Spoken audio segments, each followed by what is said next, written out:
Price Lord. இப்போ நான் Shanghai ஏர்போர்ட்டில் இருக்கேன்.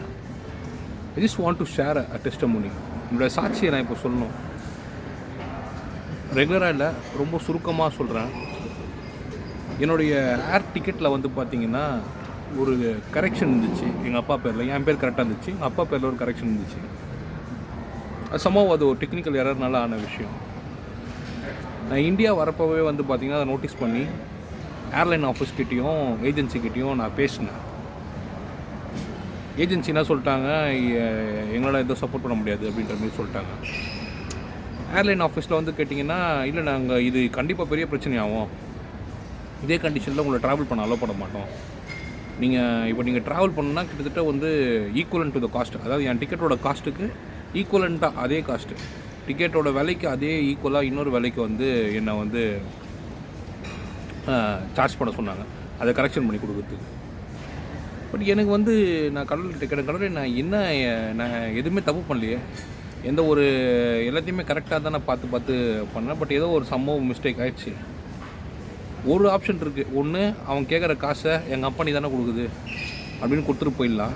இன்னொரு ஆப்ஷன் வந்து பார்த்தீங்கன்னா நான் கடவுள்கிட்ட கொடுத்தேன், கடவுளே இது உண்மையாலே வந்து இந்த ட்ரிப் வந்து நீங்கள் கோஆர்டினேட் பண்ணுற ட்ரிப்பில் இந்த மாதிரிலாம் நடக்காது. ஏன்னா கடவுள் ஒரு விஷயம் செய்கிறாருன்னா அந்த விஷயம் வந்து பார்த்திங்கன்னா தடைகளை உடைத்து வெற்றிகள் தான் நம்மளுக்கு கிடைக்குமே தவிர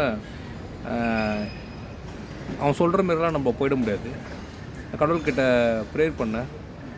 கடவுள் என்ன பண்ணார், சென்னை ஏர்போர்ட்டில் வந்து பார்த்திங்கன்னா என் மச்சான் இருக்கார் துபாயில், நான் ப்ரேயர் பண்ண முடிச்சதுக்கப்புறம் என் மச்சானை கண்ணில் காமிச்சார், நீ பேசு அப்படின்ட்டு. யூஸ்வலாக நான் அவர்கிட்ட அதெல்லாம் பேச மாட்டேன், பட் ஆனால் நான் பேசினேன் அவர்கிட்ட. அவரோட ஃப்ரெண்டு ஒருத்தர் சென்னை ஏர்போர்ட்டில் இருக்கார், அவரோட ஃப்ரெண்டு ஒருத்தர் வந்து தாய் ஏர்வேஸில் இருக்கார். ஸோ நான் போகிற ஏர்வே தான் தாய் ஏர்வே தான், அந்த ஏர்வேயில் இருந்தார்.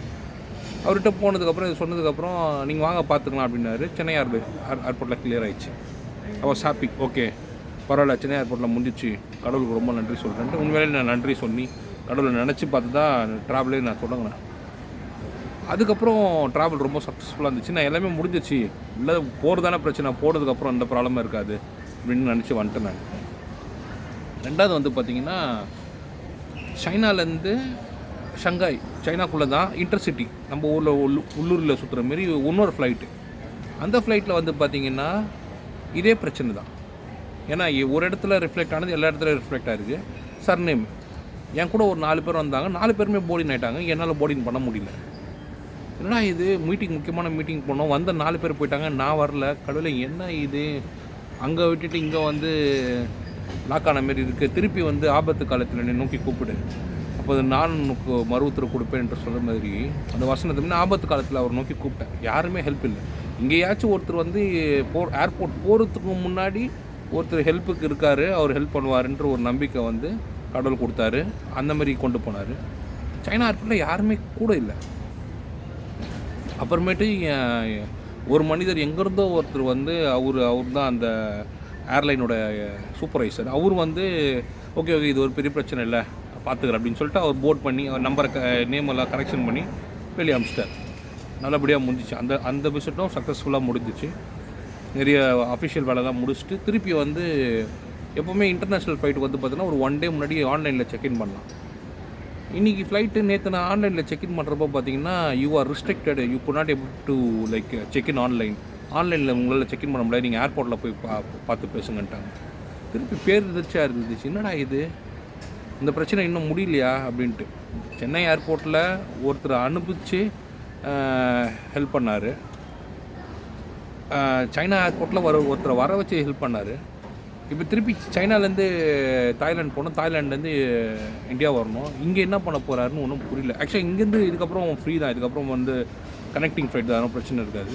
பட் இது ரொம்ப மேஜரான செக் பாயிண்ட்டுங்க. இங்கே ட்ராவலே கேன்சல் பண்ணுற அளவுக்கு இருக்கலாம்.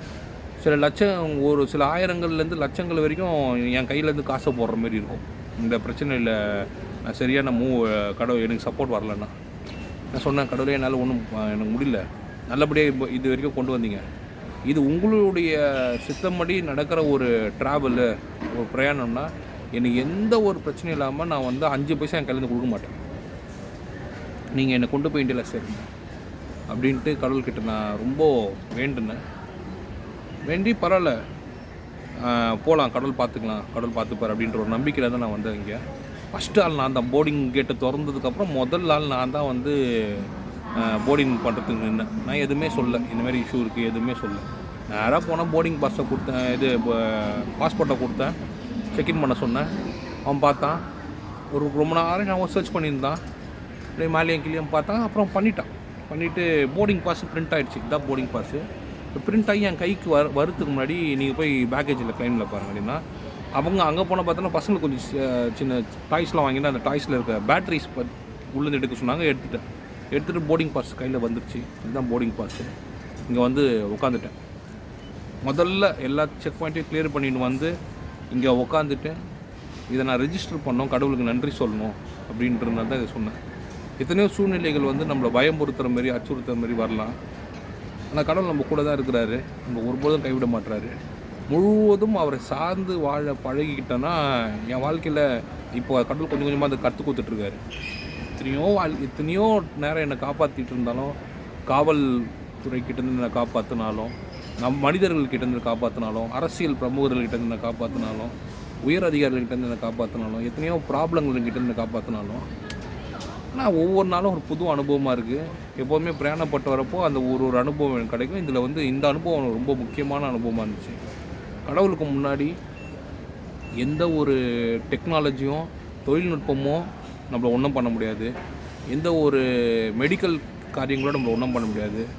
எந்த ஒரு விஷயமா இருந்தாலும் சரி, இயேசுப்பா முன்னாடி நம்ம கிட்ட கூட வர முடியாது. அவரை சார்ந்து வாழ கற்றுக்கிறேன்னா போதும். இன்றைக்கி கூட நான் ஜெபம் பண்ணுறப்போ வந்து கடவுள் எனக்கு செய்வாருன்னு நல்லா தெரியும். ஆனால் எப்படி செய்வார், என்ன செய்ய போகிறாருன்னு ஒன்றும் எனக்கு புரியலான்னு நல்லபடியாக செஞ்சு கொடுத்தாரு. ஆனால் இன்றைக்கும் நான் பயந்துட்டு தான் இருந்தேன்.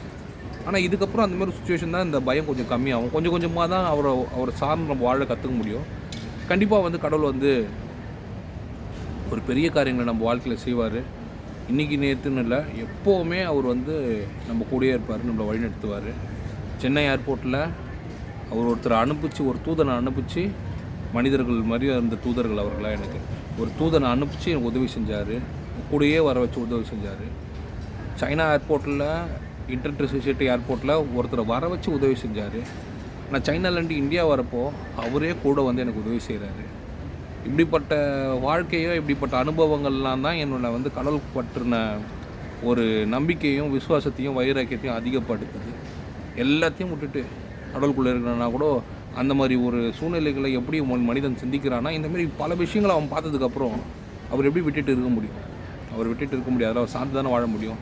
அப்படி ஒரு வாழ்க்கை தானே அவன் வாழ என்னை முயற்சி பண்ணுற கடவுள் நிச்சயமாக நடத்துவார். கடவுளுக்கு நான் நன்றி மட்டும் தான் சொல்ல முடியும், வேறு எதுவும் சொல்ல முடியாது. நான் வணங்குற தெய்வம் உண்மையுள்ள தெய்வம். உங்கள் வாழ்க்கையிலையும் என்ன மாதிரி ஆபத்தாக இருந்தாலும் சரி, என்ன மாதிரி பிரச்சனையாக இருந்தாலும் சரி, கடவுள்கிட்ட கொடுங்க. நிச்சயமாக ஒரு விடுவி காலத்தை கடவுள் உண்டாக்குவார். உங்களை ரட்சிப்பார். அவர் கூட வாழ கற்றுங்க. அதுதான் ஆசீர்வாதம். உலகமே எதிர்த்தாலும் கடவுள் கூட இருக்க, அதுதான் நம்மளுக்கு ஆசீர்வாதம். Thank you. Bye. Praise the Lord.